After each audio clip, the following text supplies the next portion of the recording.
Masculinity is described as qualities or attributes regarded as characteristic of men or boys. Many consider it as a social construct, just like they consider a lot of things these days. This means that it's not real and it's created by people. To make it clear, to know what it means to be masculine, we have to see what the Creator of men says. Genesis 1:27 says, "So God created man in his own image. In the image of God he created him. Male and female he created them." Many want me to speak about working out and being stoic and all that, but none of that matches the first and most important thing a man should do. The first thing a man should do is mentioned in Matthew 22:37. It says, "And he said to him, You shall love the Lord your God with all your heart, and with all your soul, and with all your mind." The second is in Matthew 22:39.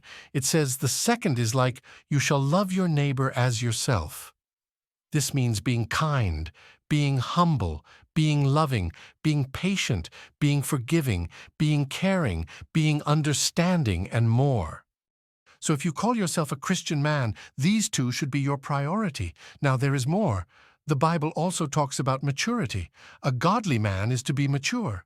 1 Corinthians 13:11 says, "When I was a child, I used to speak like a child, think like a child, reason like a child. When I became a man, I did away with childish things." And 1 Corinthians 14:20 agrees.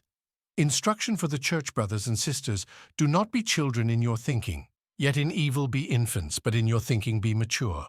And as a mature man of God, you are supposed to endure tough times. James 1:2-3 says, "Consider it all joy, my brothers and sisters, when you encounter various trials, knowing that the testing of your faith produces endurance."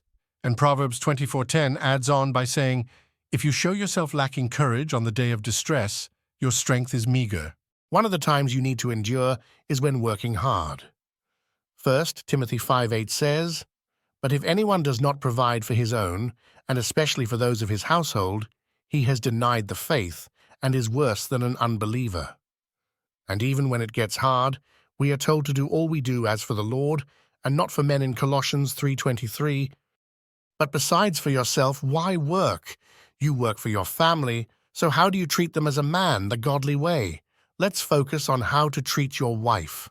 Ephesians 5:25-30 says, "Husbands, love your wives, just as Christ also loved the church and gave himself up for her, so that he might sanctify her, having cleansed her by the washing of water with the word, that he might present to himself the church in all her glory, having no spot or wrinkle or any such thing, but that she would be holy and blameless." So husbands also ought to love their own wives as their own bodies. He who loves his own wife loves himself. For no one ever hated his own flesh, but nourishes and cherishes it, just as Christ also does the church, because we are parts of his body.